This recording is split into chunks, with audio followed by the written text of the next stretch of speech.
Hey everyone, welcome again on my YouTube channel creative and info hub. तो आज की इस वीडियो में हम डिस्कस करने वाले हैं principle of growth of childrens. तो बच्चे के अंदर जो विकास होता है उसके क्या क्या सिद्धांत हैं, आज की इस वीडियो में हम उन सभी के बारे में बात करने वाले हैं। ये जो वीडियो होगा ये बाइलिंगुअल होगा। नोट्स आपको मेरे टेलीग्राम चैनल पे मिल जाएंगे। इससे पहले भी हमारे जितने भी टॉपिक्स हैं उन सभी पे हमने बात की है, तो आप प्रीवियस वीडियोस को भी जरूर जाके देखें। तो बेसिकली हम इसमें कुछ टोटल 8-9 सिद्धांतों के बारे में बात करने वाले हैं जो आपके पेपर की दृष्टि से बहुत ही महत्वपूर्ण है। इसके अलावा सीटेट और टेट एग्जाम्स की दृष्टि से भी बहुत महत्वपूर्ण है। तो आप इस वीडियो को बिल्कुल भी स्किप नहीं कर सकते हैं, क्योंकि मैंने बहुत शॉर्ट में टू द पॉइंट इसमें आपको एक्सप्लेन किया है। एंड ट्रस्ट में, अगर आप ये पूरी वीडियो अच्छे से देखते हैं तो आपको दोबारा ये टॉपिक पढ़ने की जरूरत नहीं पड़ेगी। तो सबसे पहले हमारा सिद्धांत है प्रिंसिपल ऑफ कंटिन्यूटी, यानी कि निरंतरता का सिद्धांत, जिसे हम परिवर्तन का भी सिद्धांत बोलते हैं। कहने का मतलब है कि बच्चा लाइफ टाइम तक एक जैसा नहीं रहता। ठीक है, फॉर एग्जाम्पल एक पेड़ की लाइफ देखो, पहले वो बीज होता है, फिर बीज से वो पौधा बनता है और पौधा से वो पेड़ बनता है। तो उसके अंदर भी निरंतर एक प्रोग्रेस चलती रहती है। सेम उसी तरीके से जो एक बच्चा होता है, शिशु होता है, वो वॉम्ब से लेकर टॉम्ब तक, यहाँ पे हमारा सेकेंड पॉइंट यही कहता है, वॉम्ब से लेकर टॉम्ब तक निरंतर उसमें कुछ ना कुछ परिवर्तन, डेवलपमेंट, विकास होता रहता है। उसके बाद वो कभी नहीं रुकता है, कभी न रुकने वाली प्रक्रिया है। कई बार टेट एग्जाम्स में एक क्वेश्चन आपसे पूछ लिया जाता है एमसीक्यू फॉर्म में कि डेवलपमेंट क्या है, कभी न रुकने वाली प्रक्रिया। इस तरीके से ये 4 ऑप्शंस में आपसे पूछ सकता है। तो ये पॉइंट आपका बहुत महत्वपूर्ण है। विकास क्या है? कंटिन्यूटी का प्रोसेस है जिसमें कभी रुकावट नहीं आती, निरंतर चलता रहता है। हाँ, उसकी गति कभी कभी थोड़ी, कभी ज्यादा हो सकती है, पर वो पूर्ण तरीके से रुकती नहीं है। ठीक है, उसके बाद थर्ड पॉइंट हमने अभी डिस्कस किया, नेवर स्टॉप, कभी रुकता नहीं है। फिर नेक्स्ट पॉइंट है every day we learn something. ये बात भी सही है, हम हर जगह हर दिन कुछ ना कुछ सीखते ही रहते हैं। जरूरी नहीं है कि आप अपने टीचर से ही कुछ सीखें या आप अपने बड़ों से ही कुछ सीखें। एज अ टीचर्स हम लोग भी कई बार अपने स्टूडेंट से बहुत कुछ सीखते हैं। इसका सबसे अच्छा एग्जाम्पल मैं देना चाहूँ तो जैसे कि आपके जो टीचर्स होंगे, हो सकता है क्योंकि वो हमारी जो जनरेशन है वो डिजिटल वाली जनरेशन है, फोन, कंप्यूटर, टैबलेट्स, ये सारे डिजिटल चीज़ों में वो एकदम एक्सपर्ट है। बट जो हमारे से बड़ी जनरेशन है, हमारे पेरेंट्स की जनरेशन है, वो उतना डिजिटली प्लेटफॉर्म्स को यूज़ करना नहीं जानते हैं। आज भी आप देखते होंगे आपके घर में भी आपके पेरेंट्स, आपकी मदर को आप बताते होंगे कि मम्मा फ़ोन में ये चीज़ ऐसे होती है, ये चीज़ ऐसे होती है। तो हम कहने का यही मतलब है कि हम कई बार अपने से छोटे लोगों से भी बहुत अच्छी अच्छी चीजें सीखते हैं। देन नेक्स्ट है प्रतिदिन हमारे अंदर परिवर्तन हो रहा है जो हमें और बेहतर बना रहा है। ये एक बहुत ही अच्छा कोटेशन भी है कि हमारे अंदर कुछ ना कुछ चेंजेस होते रहता है जो बेशक हमें दिखाई नहीं देता, पर वो होता है। एक टाइम आता है तो हमें रियलाइज होता है कि उन चेंजेस के कारण आज हम अच्छे एक ह्यूमन बीइंग बन चुके हैं। उसके बाद नेक्स्ट है development from tiny cell to body. विकास क्या होता है? एक छोटे से सेल से लेके एक पूरी बॉडी बनना विकास है। इसके अंदर क्या क्या आता है? आपका माइंडसेट आता है, आपकी पर्सनैलिटी आती है, उसके अलावा वेरियस डायमेंशंस आते हैं। ठीक है, विकास ऐसा तो है नहीं कि सिर्फ एक ही एस्पेक्ट का विकास होता है, बाकी का नहीं होता। हमारा जो शरीर है उसके जितने भी एस्पेक्ट्स हैं, जितने भी डायमेंशंस हैं, उन सभी का विकास होता रहता है। विकास कैसा? Change in size, age, personality, behaviour और फिजिकल बॉडी। ये सारा क्या है? चेंज है जो निरंतर चलता रहता है। पहले आपकी हाइट कुछ और थी, अब आपकी हाइट कुछ और है। पहले आपका बिहेवियर कुछ और था, अब आपका बिहेवियर कुछ और है। आपकी पर्सनैलिटी में भी चेंज आता है। इसके अलावा फिजिकल बॉडी में जो चेंज आता है वो तो नॉर्मली हम सब जानते ही हैं।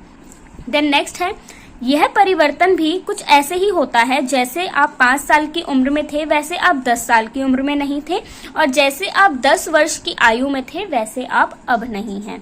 तो आई होप ये जो निरंतरता का सिद्धांत है, प्रिंसिपल ऑफ कंटिन्यूटी है, ये आपको समझ में आया होगा। बढ़ते हैं नेक्स्ट प्रिंसिपल की तरफ।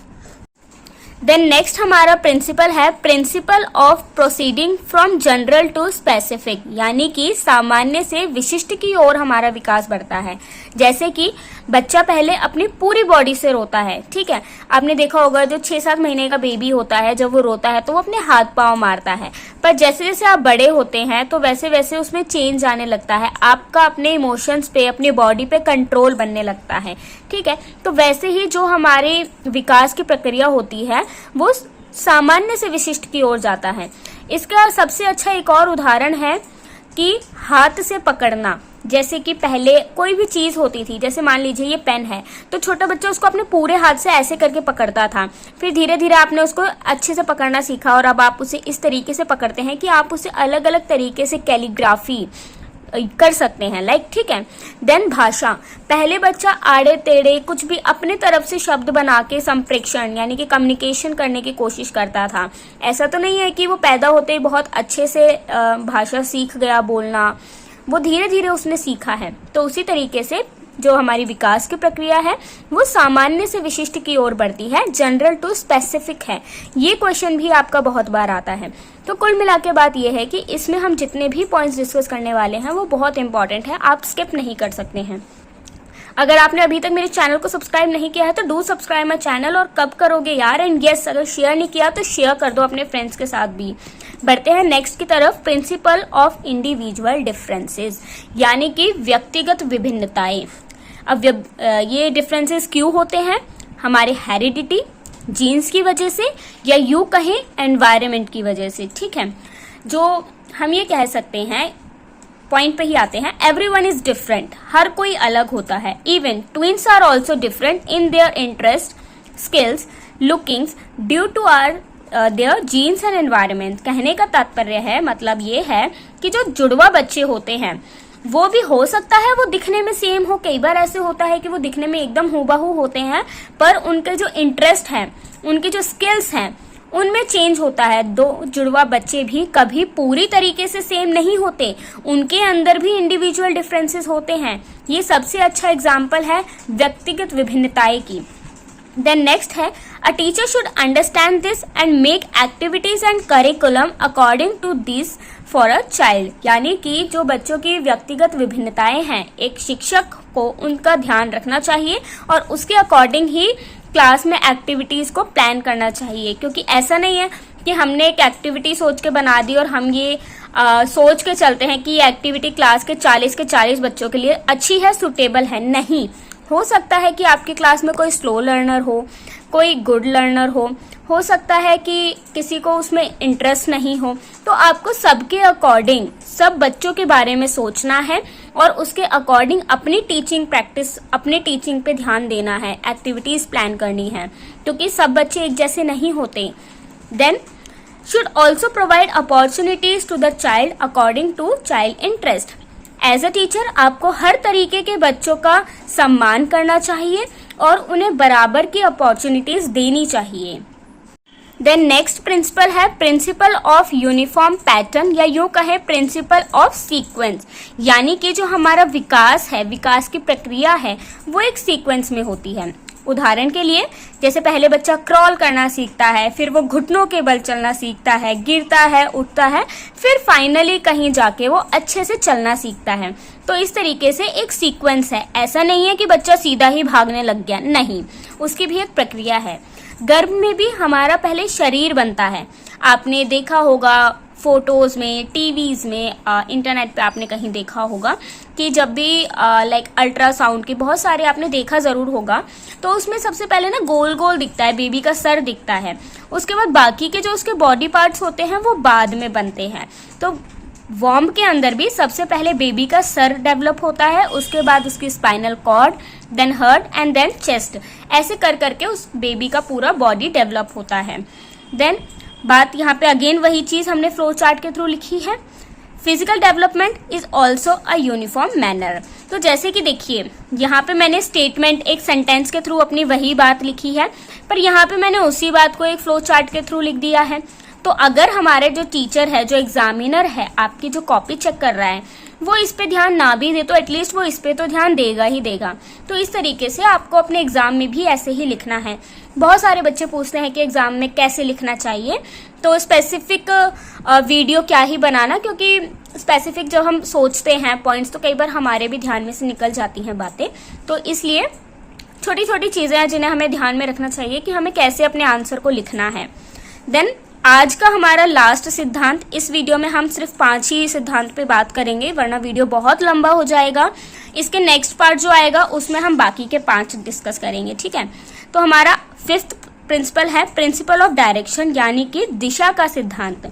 अब इसमें 2 चीजें हैं, सेफेलोकॉर्डल और प्रॉक्सिमोडिस्टल सीक्वेंस, ठीक है। कंफ्यूजिंग है ना, बहुत ज्यादा, मुझे भी याद नहीं होता है। आप बस एक याद कर लो, दूसरा अपने आप याद हो जाएगा। ये सेफेलोकॉर्डल आप याद कर लीजिए। इसमें क्या होता है, जो आपका विकास होता है वो टॉप टू बॉटम चलता है, यानी कि हेड टू फिट। इसमें ना आप ऐसे एरो बना के इसको याद कर सकते हो कि विकास आपका हेड टू फिट, सर से लेके पांव तक आपका विकास होता है किसमें, सेफेलोकॉर्डल में। और जो ये प्रॉक्सिमोडिस्टल सीक्वेंस है, इसमें क्या होता है, सेंटर टू पेरिफेरिक, यानी कि पहले स्पाइनल कॉर्ड आपका बनता है, उसके बाद बेबी का हर्ट बनता है। पहले सामने के दांत आते हैं, फिर साइड के दांत आते हैं, समझे।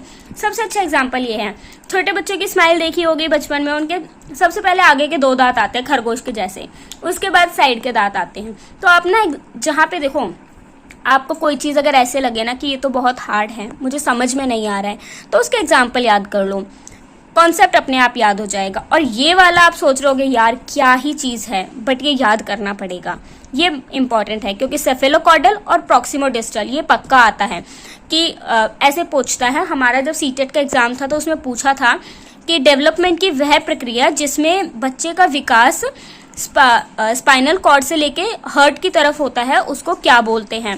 कंफ्यूज करता है, सेंटर टू पेरिफेरिक जो डेवलपमेंट होता है उसको क्या बोलते हैं। तो 4 ऑप्शन दिए होते हैं, उसमें से आपको सही।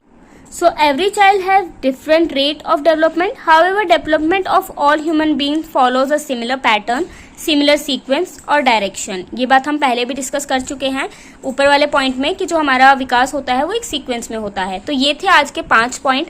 फटाफट से रिकैप कर लेते हैं, हमने कौन कौन से 5 पॉइंट डिस्कस किए।